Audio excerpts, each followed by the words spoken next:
give a lot of credit to Buffalo. They got after us in every way. Outcoached us, outplayed us from really the second half on. So not good enough. How would you assess the effort out there today? I thought the effort wasn't the issue. The effort was fine. It was the execution. It was all of it. And we're going to take a good hard look at the film and assess what exactly happened. But we didn't play well enough by any means in any facet in any of the three phases. Address the penalties, 5 personal fouls. Absolutely. Absolutely, and that starts and ends with me. So I got to do a better job of making sure that obviously it doesn't happen, but there's a stronger understanding of why that can't happen. You can't overcome that against teams, especially a team like Buffalo that's rolling right now, playing elite football. So it killed us, got us behind the sticks multiple times, extended drives for them on offense, and not good enough. Coach, you kind of seem like, as you were keeping it close on, just when it started to separate a little bit, your guys were melting down a little bit. What do you, is there explanation for that? Just discipline?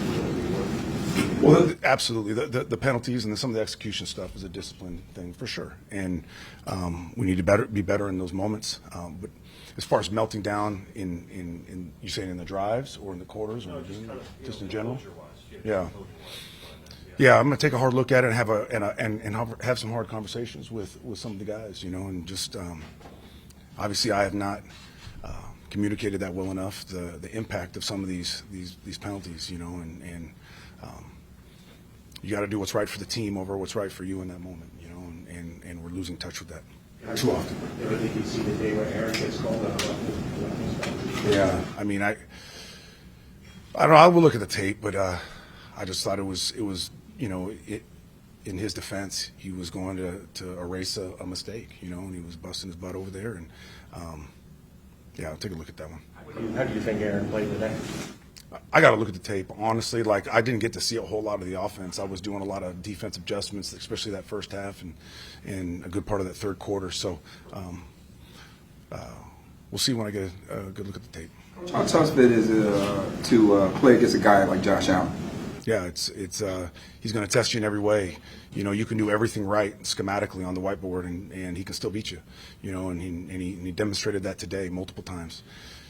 But at the same time, it's like that was one of the key coaching points. We got to do right longer. Do right longer means cover longer, rush longer, all those things. We know how he extends plays. We know how he makes magic happens off platform. So it's we didn't get that done today. What went into the decision to play Sauls, and obviously his injury flared back up? Yeah, he came out.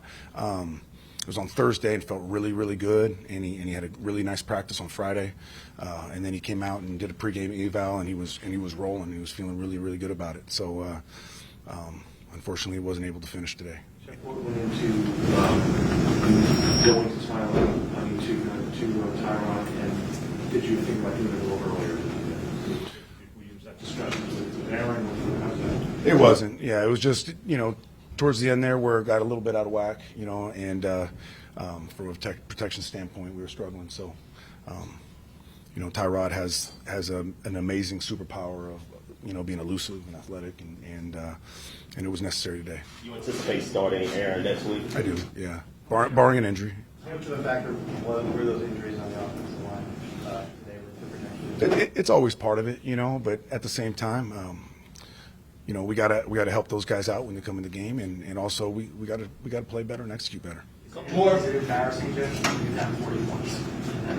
Oh, there's no doubt about that. Absolutely, it's frustrating, it's embarrassing, it's maddening. It's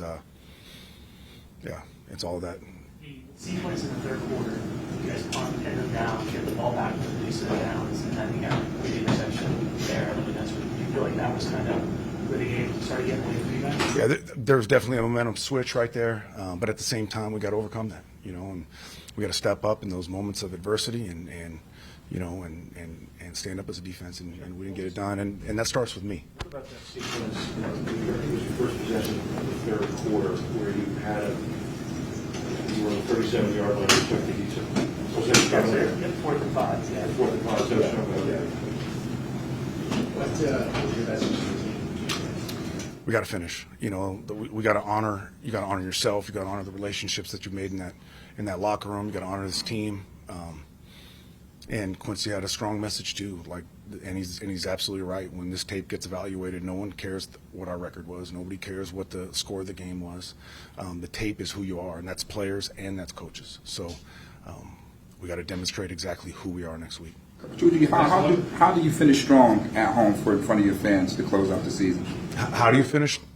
We just got to play our best ball. We got to be the best version of ourselves individually, which will ultimately be the best version of ourselves collectively, and just make sure that, like, you know, regardless of the perception, there's very strong, close locker room in there, and at the end of the day, you want to honor all those relationships in the way that you play. So we got to go out in the right way.